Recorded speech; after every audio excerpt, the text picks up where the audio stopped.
Friends, welcome to Rahul and roses. पिछले video में मैंने बताया था मेरी पूरी फैमिली को कोविड हो गया था और आप लोगों के बहुत सारे गुड विशेज़ आए हमारे लिए और हमारी फैमिली के लिए। Now we are perfectly all right. थोड़ी कमज़ोरी है, धीरे धीरे वो भी चली जाएगी। And thanks a lot for your good wishes. आज हम बात करेंगे, कुछ टॉपिक ले रहा हूँ मैं, 2-3 टॉपिक लूँगा।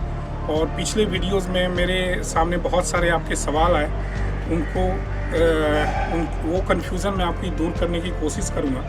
लेकिन उससे पहले मैं एक चीज़ आपको बताना चाहता हूँ। और आपको सब साइंस के स्टूडेंट हैं, आप लोग कहीं ना कहीं थोड़ी बहुत साइंस सबने पढ़ी होगी।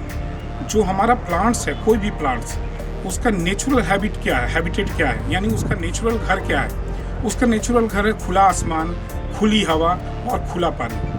तो ये नेचुरल हैबिटेट है और ये नेचुरल फीडिंग भी है। अगर हम कहें तो गुलाब के लिए या किसी भी जो नेचुरल प्लांट्स वगैरह जो भी हैं, उनके लिए जो हवा है वो एक नेचुरल फीडिंग है, जो सनलाइट है वो एक नेचुरल फीडिंग है, जो पानी है वो एक नेचुरल फीडिंग है। ये हार्मफुल कब होते हैं? जब सनलाइट ज़रूरत से ज़्यादा हो जाए और जो डिहाइड्रेशन है, पानी है, वो कम हो जाए तो प्लांट मरने लग जाते हैं। तो हमें कोशिश करनी है कि ओपन स्काई में रखें, लेकिन हम इतना पानी जरूर दें गुलाब को कि उसको डिहाइड्रेशन की प्रॉब्लम ना हो, उसको किसी तरह की गर्मी ना लगे प्लांट को। तो आपका ये जो नेचुरल सनलाइट है वो कभी भी आपके प्लांट्स के लिए हार्मफुल नहीं है। दूसरी चीज़ जो है हवा कितनी भी लगे, खुली हवा आना चाहिए। आप मेरे छत पे देख रहे हो, चारों तरफ से खुली हवा लगती है मेरे प्लांट्स को। मैंने कोई कवर नहीं किया हुआ इसको। आज भी टेम्परेचर मेरे यहाँ 43 डिग्री सेल्सियस टेम्परेचर था, 3-4 डिग्री नीचे से भी मारता है। तो ये ले देखिए 45 डिग्री, आज की तारीख में भी 45 डिग्री टेम्परेचर मेरे छत पे था।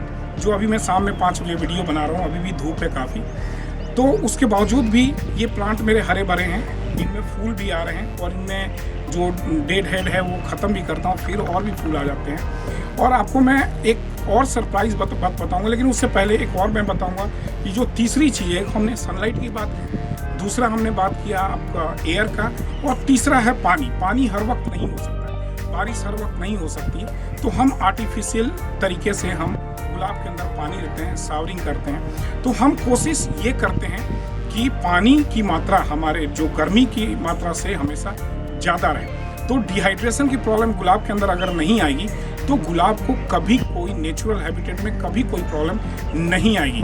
और प्लांट के जो ये नेचुरल फीडिंग है, जो सनलाइट, एयर और पानी जो है, ये नेचुरल फीडिंग है। ये नेचर से हमें मिलता है, प्लांट्स को, हमारे प्लांट्स को मिलता है। और हम इस फीडिंग पे कम जोर देते हैं और जो आर्टिफिशियल फीडिंग है उसके पीछे हम ज़्यादा भागते हैं। मेरा जो गुलाब करने का तरीका है, मैं पीछे जो गुलाब कई सालों से उगा रहा हूँ, मैं कोशिश करता हूँ 12 महीने में 8 महीने में फीडिंग दूँ और 4 महीने अपने गुलाब को टोटली रेस्ट दूँ, कोई फीडिंग नहीं, उनको रिलैक्स करूँ। क्योंकि सर्दियों में इनको फूल आना होता है, फूल लेना होता है, इनको फूल देना होता है, उस समय इनको बहुत मेहनत करनी पड़ती है। तो 4 महीने में कोशिश करता हूँ इनको रिलैक्स करूँ, और गर्मी में भी उतनी ही फीडिंग देता हूँ जितनी की इनको ज़रूरत है। अदरवाइज़ ये फोटोसिंथेसिस के एक प्रोसेस के थ्रू प्लांट अपना खाना खुद बनाते हैं। हम प्लांट को क्या खाना देंगे? प्लांट अपना खाना खुद बना सकते हैं, लेकिन हमें ज़्यादा फ्लावरिंग के लिए, ज़्यादा ग्रोथ के लिए, ज़्यादा फोलिएज के लिए हमें ऊपर से एक अलग फीडिंग करनी पड़ती है। आज आपको एक और मैं बात बताना चाहता हूँ। मैं पिछले 1.5 महीने से अपने गुलाब के अंदर कोई फीडिंग नहीं किया हूँ। मैं ये जानकर आपको आश्चर्य होगा, बहुत सरप्राइज़ होगा। मैं पिछले 1.5 महीने से कोई फीडिंग नहीं दे रहा हूँ, सिर्फ और सिर्फ पानी दे रहा हूँ। दोस्तों, हम गुलाब करते हैं अपने इंजॉयमेंट के लिए, अपने सुकून के लिए, अपने हॉबी को पूरा करने के लिए। इसको हमें टेंशन नहीं बनानी है। कुछ चीज़ें लोग हमें सवाल करते हैं कि सर मेरे पत्ते पीले पड़ रहे हैं। नेचुरल पीले पड़ सकते हैं, इसमें सरप्राइज होने वाली क्या बात है? हो सकता है प्लांट आपके फूल मुरझा रहे हों, ये मौसम इतना है कि फूल मुरझाएंगे। आप ये कोशिश करो कि आपके प्लांट मरने नहीं चाहिए। मैं आपको दिखाना चाहूँगा, यहाँ पे आप देखिए। मैं बहुत ज़्यादा टाइम आपका वेस्ट नहीं करूँगा, मैं वीडियो को बहुत लंबा बनाने की कोशिश नहीं करूँगा। मैं एक प्लांट का आपको एग्जांपल देने की कोशिश कर रहा हूँ। आप देखिए यहाँ पे 3-4 बेसल शूट निकल रहे हैं। इसमें मैंने कोई फीडिंग नहीं की है। कई लोग मेरे से सवाल करते हैं कि सर बेसल सूट्स कैसे निकलते हैं। विदाउट एनी फीडिंग ये इसके बेसल सूट्स निकल रहे हैं और अच्छे खासे मोटे हेल्दी बेसल सूट निकल रहे हैं। और इस तरह के बेसल सूट्स मेरे कई प्लांट्स के अंदर आ रहे हैं। कई प्लांट्स में विदाउट फीडिंग, बिना किसी मेहनत के मेरे ये बेसल सूट्स निकल रहे हैं। आप नेचुरली सोचिए, थोड़ा प्रॉपर वे में, एक प्रैक्टिकल वे में हमें सोचना पड़ेगा। ये बहुत बड़ा हवा नहीं बनाना है गुलाब को कि गुलाब में पत्ते क्यों सूख रहे हैं, पत्ते क्यों पीले हो रहे हैं, मेरे पत्ते मुरझा क्यों रहे हैं। These are natural phenomena. पानी हमें तब नुकसान करता है जब प्लांट में पानी इकट्ठा हो, तो पानी हमें नुकसान करेगा। तो हमें कोशिश ये करनी है कि प्लांट में हमारे पानी इकट्ठा ना हो किसी भी तरीके से। धूप हमें तब परेशान करेगा, हमारे प्लांट को तब मारेगा जब धूप की मात्रा ज़्यादा बढ़ जाएगी और पानी की मात्रा कम हो जाएगी। हवा हमें कहीं से नहीं मारता है, हवा जितना आपके प्लांट को मिले उतना अच्छा है। तो मैं अभी जो मेरे सामने कई सवाल आ रहे हैं, कई लोग पूछ भी रहे हैं, लोग उठा के अपने प्लांट्स को बालकनी में रख रहे हैं, कुछ लोग शेड के अंदर रख रहे हैं, कुछ लोग कहीं ऐसे दीवार के कोने में रख दे रहे हैं जहां हवा पानी सब चीज़ बंद हो जा रहा है। तो जो नेचुरल हैबिटेट है प्लांट का, जो गुलाब का हमारा नेचुरल हैबिटेट है, वो हम ख़त्म कर देते हैं। इस वजह से हमारे प्लांट ख़राब हो रहे हैं। तो इन सब चीज़ों को आपको रोकना पड़ेगा। सही लोकेशन दीजिए, ओपन एयर, ओपन सनलाइट और ओपन पानी इनको मिलना चाहिए। जो नेचुरल लाइट है वो गुलाब को मेरे मिलता रहता है, नेचुरल जो एयर है वो भी मिलता रहता है, लेकिन नेचुरल बारिश की कमी होती है मेरे गुलाब के अंदर। तो इस तरीके से पानी देने के बाद मैं एक आर्टिफिशियल इनके ऊपर बारिश करता हूँ, ताकि इनको एक फीलिंग हो कि मेरे ऊपर एक नेचुरल बारिश हो रही है। और बारिश गुलाब को बहुत पसंद है, तो इस तरीके से मैं एक आर्टिफिशियल बारिश इनके ऊपर ज़रूर करता हूँ, ताकि ये गलतफहमी में रहें कि मेरे ऊपर बारिश हो रही है और ये खुश रहें प्लांट। और ये भी एक रीज़न है कि मेरे प्लांट्स हरे भरे रहते हैं और बहुत ज़्यादा इनको प्रॉब्लम गर्मी में नहीं होती है। फ्रेंड्स, लास्ट वीडियो में मेरे से बहुत सवाल किया गया कि सर फीडिंग हमें रूट जोन में देनी है या फोलियस पे देनी है और कितनी मात्रा में देनी है। ये सवाल बहुत फ्रीक्वेंटली पूछा गया। मैं आपको ये बताता हूँ कि गुलाब बहुत हैवी फीडर है, इसको भूख बहुत लगती है, खाना इसको बहुत चाहिए। तो क्या आपको लगता है कि सिर्फ पत्तों पे खाना देने से इसका खाना पूरा हो जाएगा? कभी नहीं पूरा हो सकता है। आप हमेशा जो भी फीडिंग करें वो इसके रूट में ही फीडिंग करें। कई लोगों ने ये सवाल किया कि सर क्या मिट्टी में भी हम फीडिंग दे सकते हैं? बिल्कुल, आप ये फीडिंग मिट्टी के अंदर भी दे सकते हैं, क्योंकि मैंने ये फीडिंग आपको 10 दिन पे या 15 दिन पे बोला है देने के लिए। इसके अलावा सवाल ये किया गया कि क्या सर ताकत को अकेला देना है या ह्यूमेट को अकेला देना है? ताकत के साथ हमेशा कोई ना कोई आप NPK, चाहे वो 19-19-19 हो या 20-20-20 हो, हर 10 दिन पे आप एक फीडिंग करें। ताकत के साथ MgSO4 भी आप दे सकते हैं कभी कभी। ताकत के अलावा MgSO4 और NPK की भी फीडिंग आप 10 दिन पे आप कर सकते हैं। आप अपने हिसाब से जो चाहे वो फीडिंग कर सकते हैं। कुछ फीडिंग आप ऐड करते रहिए ताकि इनको गर्मी में कोई खाने की कमी ना मिले हो और ताकत इनको मिलती रहे, इनको एनर्जी मिलती रहे। जो ह्यूमेट है, पोटेशियम ह्यूमेट है, वो आपको एक ही बार देना है और अकेला ही देना है। वो 15 दिन पे या महीना में आपको एक बार देना है। आप 2 बार भी दे सकते हैं, लेकिन उसके साथ कुछ भी मिक्स करने की ज़रूरत नहीं है। जहाँ तक फोलियर फीडिंग की बात है, जो ये हमारे सामने आज NPK हैं जो इंस्टेंट काम करते हैं, ये जो फोलियर पे देने के लिए ही बने हैं, लेकिन हमारे गुलाब को फीडिंग ज़्यादा चाहिए होता है, तो वो सिर्फ फोलियर फीडिंग से काम नहीं बन सकती। इसलिए हमें रूट में डालना ज़रूरी है। जो हल्के प्लांट हैं उनको फोलियर फीडिंग यानी थोड़ी फीडिंग देने से भी काम बन सकती है, लेकिन गुलाब के अंदर रूट में आपको जो केमिकल फर्टिलाइज़र है वो देने पड़ेंगे, लेकिन मात्रा कम करके देनी पड़ेगी। जो सेफ साइड है वो, अगर आपके प्लांट बड़े हैं तो 1 से 1.5 ग्राम तक दीजिए, और आपके प्लांट छोटे हैं तो कोशिश कीजिए कि 1 ग्राम से पर लीटर के 1 ग्राम पर लीटर के हिसाब से ही हम प्लांट के अंदर दें, छोटे प्लांट के अंदर। रोज ग्रोइंग में हमें अपनी प्रायोरिटी समझनी पड़ेगी। मैं एक बात आपको कहना चाहूँगा कि दूसरों को देखकर आप अपने घर में आग ना लगाओ। मेरे को गुलाब किस लिए चाहिए ये समझना है, आपको गुलाब किस लिए चाहिए ये आपको समझना है। हम देखते हैं कलकत्ता में एक गुलाब के अंदर 200 या 250 या 300 फूल खिले होते हैं, उनको कंपटीशन लड़ना होता है, मेरे को कंपटीशन नहीं लड़ना है। मैं अगर ये चक्कर में पड़ जाऊं कि मेरे गुलाब में 100 या 150 फूल खिले, तो शायद मेरे इस छत पे 10 या 15 गुलाब से ज़्यादा मैं प्लांट नहीं रख सकता। मेरी जो प्रायोरिटी है कि मैं वर्ल्ड के बेस्ट रोजेज अपने छत पे उगाऊं, और मेरे पास अभी भी 150 गुलाब है मेरे इस छत पे, छोटे से छत पे। मैं बहुत बड़े प्लांट नहीं कर सकता। मेरी जो प्रायोरिटी ये है कि जब मैं गुलाब को देखूं तो इस हाइट तक देखूं, ताकि मैं गुलाब को खिलते हुए देख सकूं, गुलाब की एक एक खूबसूरती को देख सकूं। मेरे को उस हाइट पे नहीं चाहिए कि गुलाब ऊपर क्या खिल रहा है, किस तरह का फूल खिल रहा है, उसकी खूबसूरती क्या है, वो मेरे को दिख नहीं पाएगी, तो वो गुलाब मैं इंजॉय नहीं कर सकता।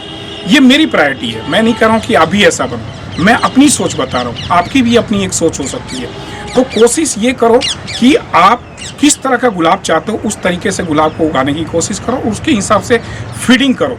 आप नेचुरल फीडिंग कर सकते हो, थोड़ी फीडिंग कर सकते हो, ज़्यादा फीडिंग कर सकते हो। आप अपनी प्रायोरिटी के हिसाब से जैसा भी चाहो वैसा गुलाब उगा सकते हो। मैंने अपनी एक फीलिंग दी, अपना एक एग्जाम्पल दिया।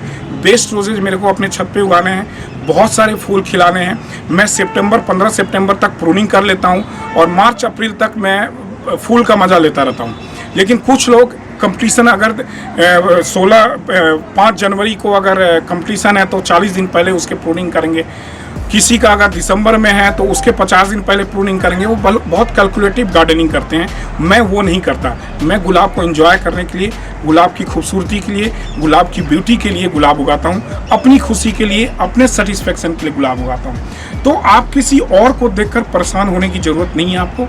आप अपने हिसाब से, आप अपनी खुशी के हिसाब से गुलाब उगाओ, और कोशिश करो कि जिस तरीके से आप गुलाब देखना चाहते हो उस तरीके से ही उसकी फीडिंग करो और उसको ग्रो करो आप। अब बात फीडिंग की करें तो मेरे सामने एक सवाल है, और कई बार मैं इस पॉइंट पे डिस्कस भी करना चाहते हैं, और मैं सरप्राइज़ भी करता हूँ। लोग गुड़ की फीडिंग अपने गुलाब के अंदर करते हैं, और कई फॉरेन के ब्लॉग्स में और कई फॉरेन के वीडियोस में मैंने देखा भी है कि गुड़ को, जिसको जैगरी कहते हैं, उसको फर्मेंटेशन करके और गुलाब के अंदर फीडिंग की जाती है। लेकिन हम उसको देखकर हम उसके पीछे भाग तो जाते हैं, लेकिन आप ये मान के चलें कि अगर गुड़ है तो मीठा होगा, और मीठा है तो डेफिनेटली उसके अंदर कीड़ा लगेगा। तो अगर आप इस तरह की फीडिंग करते हैं, मैं इस तरह की फीडिंग को प्रमोट नहीं करता, और लेकिन मेरे सामने ये सवाल किया गया है तो इसलिए मैं ये जवाब दे रहा हूँ। मैं इस तरह की फीडिंग को नहीं कर सकता। अगर सीधा नाक पकड़ने से मेरा काम बन जा रहा है तो हमें नाक को घुमाकर पकड़ने की क्या ज़रूरत है? ये हमें मेरे समझ से परे है। तो लोग ये सोचते हैं, जो खास करके जो गुलाब उगाने वाले हैं, वो ये सोचते हैं कि कुछ हम डिफरेंट करें, और डिफरेंट करने के चक्कर में अपने गुलाब को मार देते हैं। हमें कुछ डिफरेंट करने की ज़रूरत नहीं। गार्डनिंग बड़ी सिंपल सी चीज़ है, एक नेचुरल हैबिटेट है। बहुत प्यार से ये उगते हैं, बहुत कोमल हैं ये। इनको उसी तरीके से हम ट्रीट करें तो बहुत अच्छे तरह से ग्रो करेंगे। हम उल्टी सीधी हरकतें करके गुलाब को बहुत ज़्यादा प्रोपेगेंडा फैलाते हैं, या प्रोपोगेट करते हैं, या बहुत सारे हम शो करने की कोशिश करते हैं कि मैं गुलाब कुछ डिफरेंट तरीके से उगा रहा हूँ। इन सब चीज़ों में आपको नहीं जाना है, अननेसेसरी टेंशन क्रिएट नहीं करनी है। सिंपल फीडिंग है, NPK फीडिंग है, माइक्रो न्यूट्रिएंट फीडिंग है, केयर है, आपके गुलाब बहुत अच्छे होंगे। हो सकता है एक साल में जो होना नहीं हो पाया दूसरे साल में हो जाएगा, दूसरे साल में नहीं होगा तो तीसरे साल में हो जाएगा। हमें जल्दीबाजी किस बात की है? इंजॉय करो ना गुलाब को। अब मैं बात करूँगा मास्टर फीडिंग। मैं पिछली बार आपसे मैंने बात किया था कि मैं आपको एक मास्टर फीडिंग दूंगा। कई लोग कहते हैं सर इतना NPK हम नहीं दे पाते हैं, इतना हम मैग्नीशियम नाइट्रेट फीडिंग नहीं कर पा रहे हैं, इतना हमारे पास टाइम नहीं है कि मैग्नीशियम सल्फेट में फीडिंग करके लाऊं, मार्केट से कहीं से लेकर आऊं। तो मैं आपको एक मास्टर फीडिंग दे रहा हूं।